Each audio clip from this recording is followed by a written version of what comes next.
Have you ever imagined what Indianapolis looks like from a bird's eye view?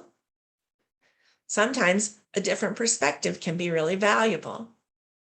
Are there forests? How many? How important are they? How can we protect them? The Indiana Forest Alliance has been working to answer these questions and more in our project called Forests for Indy. In the next slide, I'd like to share some drone footage that kind of gives us that bird's eye view of the Indianapolis landscape. This is from drone footage that was taken at the Butler campus and looking towards the downtown area. You can see the tall buildings downtown there, and that the landscape is generally very green.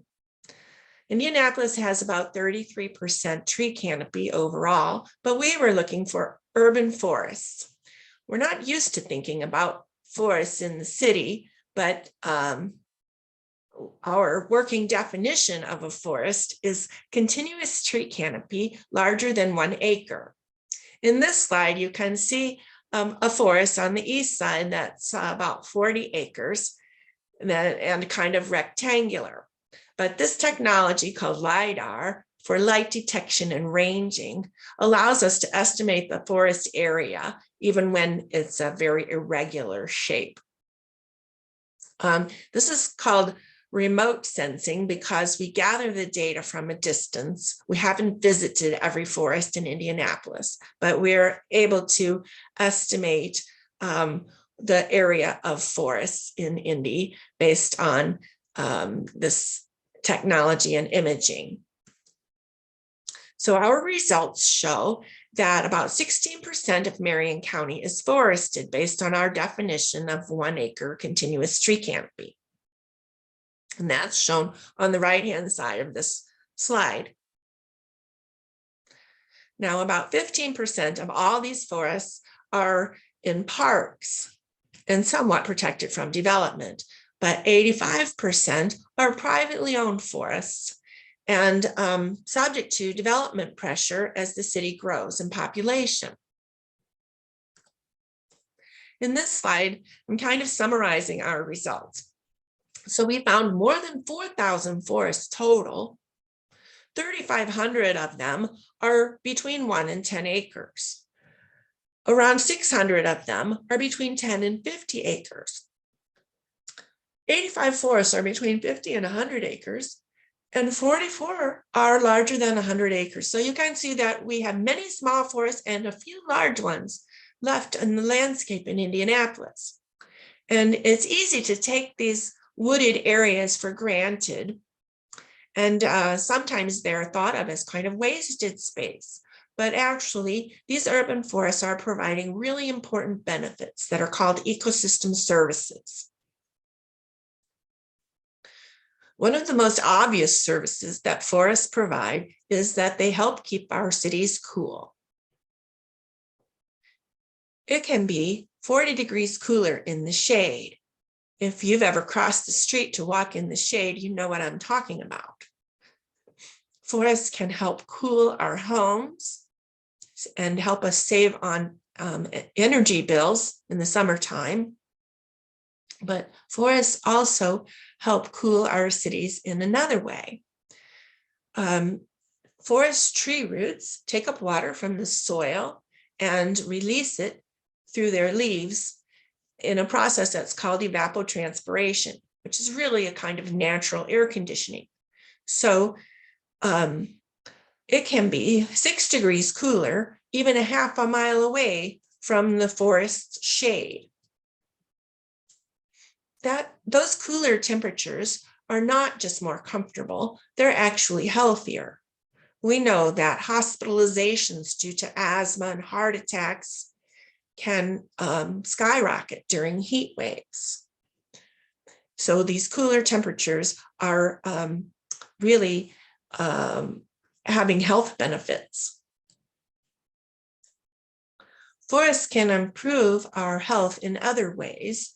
They provide us with places to play and exercise, relax and unwind, recharge our batteries.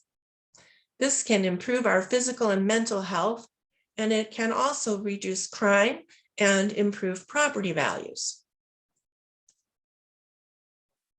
Forests also improve water quality. Forest tree roots really help hold soils in place and prevent erosion, especially on steep slopes like this one. The forest tree canopy can slow down rainwater and stormwater to help prevent flooding as well.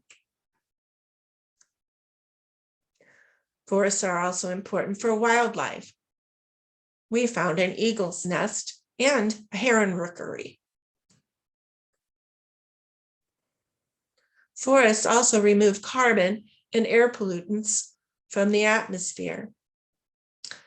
This can actually reverse the impacts of burning fossil fuels and driving cars.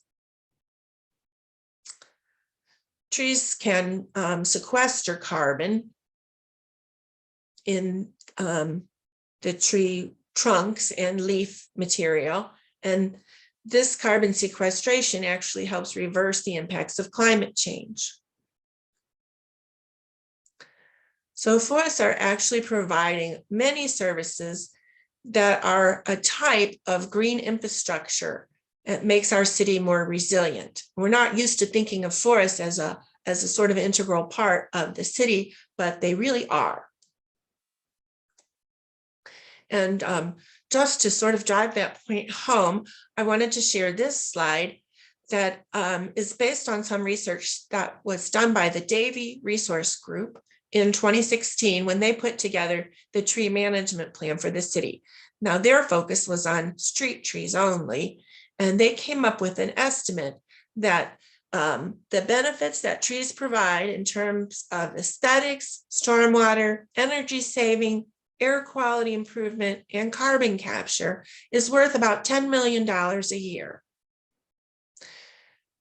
That's for street trees only, but when we extrapolate to all the trees on these unprotected forests that I mentioned, we come up with a figure that's almost $258 million worth of services every year.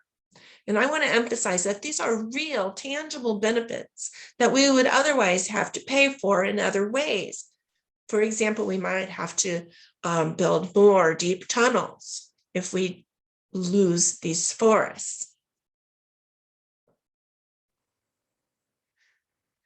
Ever since George Kessler designed the greenways and bridges in Indianapolis, we've had a kind of healthy respect for our green spaces and this green infrastructure. Today, we have the White River Vision Plan that says we need to identify, prioritize, and protect our forest cover.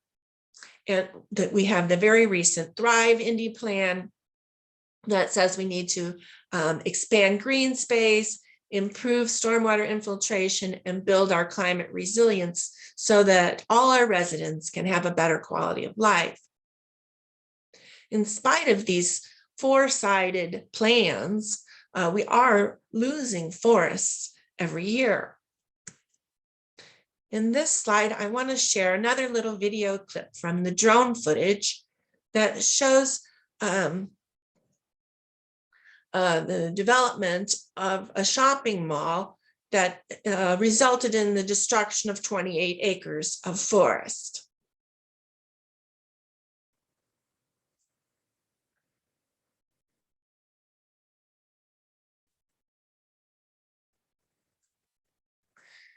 So this piece-by-piece loss of forested land is part of the reason why we initiated the Forest for Indy project in the first place.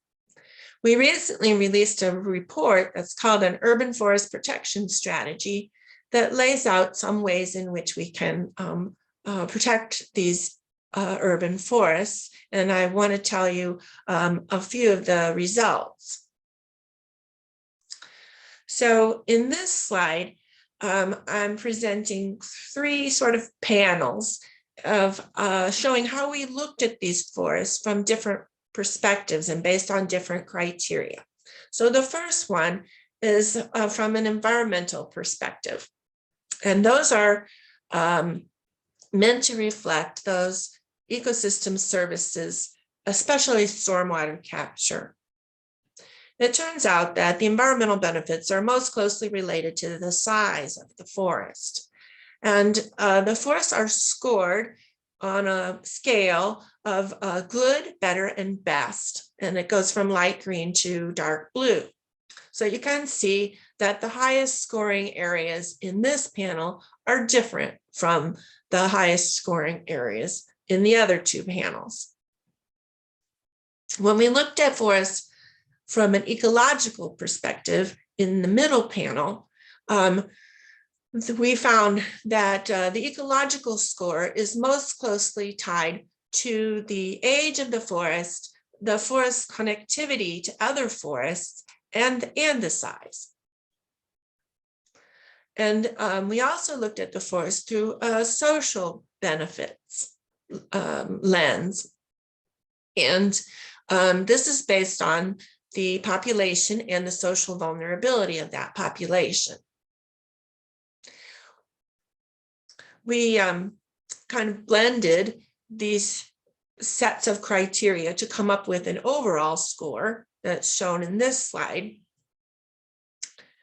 And together, the good, better, and best forests in Indianapolis suggest to us a network of forest preserves. This is really compatible with the Indy Parks Master Plan and the Full Circle Greenways Master Plan for trails and greenways throughout the city. So it's not a really new concept, but we are very interested in making sure that these plans get implemented and that we really take steps to protect our forested areas. And this is, I know that you can't see much detail in this map, but I want to encourage you to go to our website and check out our interactive map where you can zoom in on your neighborhood or a forest that you're interested in protecting. I have an example in this slide. So over here on the right-hand side, we have the Haverstick Woods, which is showing here on satellite imagery that's a little bit dated because most of this woods has now been knocked down. We're working very hard to protect this North Central Woods across from the North Central High School as a kind of exchange for the loss of Haverstick Woods, which is shown here after the construction began.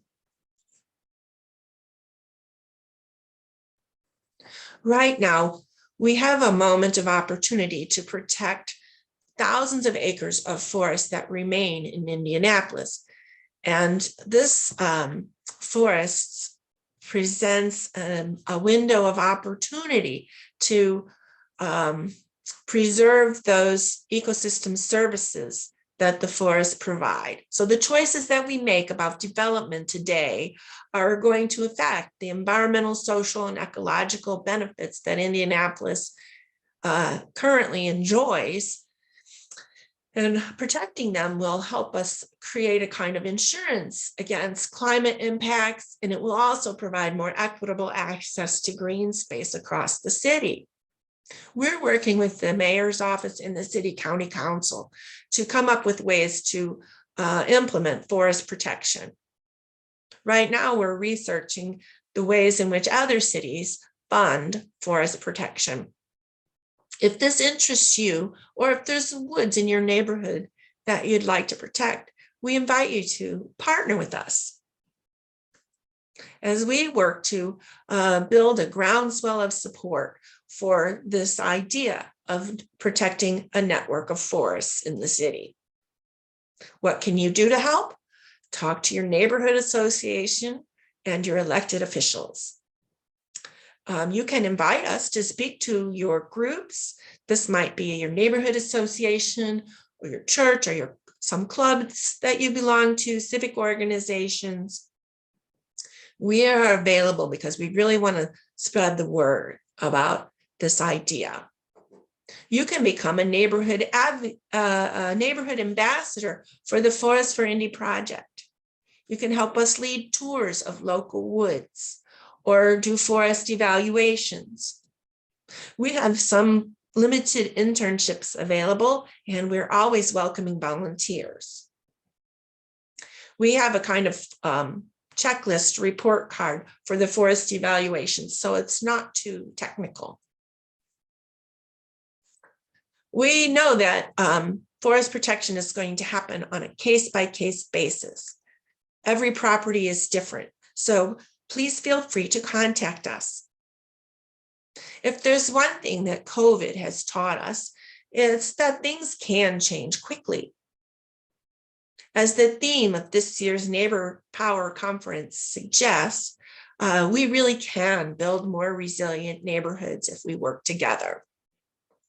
I'd like to encourage you to check out our website, indianaforestalliance.org, and use that interactive map as a tool to look at your neighborhood and forests near you. And feel free to contact us directly, because this forest protection is going to happen one forest at a time, one neighborhood at a time. I plan to attend the networking opportunities that the Indianapolis Neighborhood Resource Center has provided as part of the Neighbor Power Conference. So I hope to see you there or hear from you soon. Thank you very much.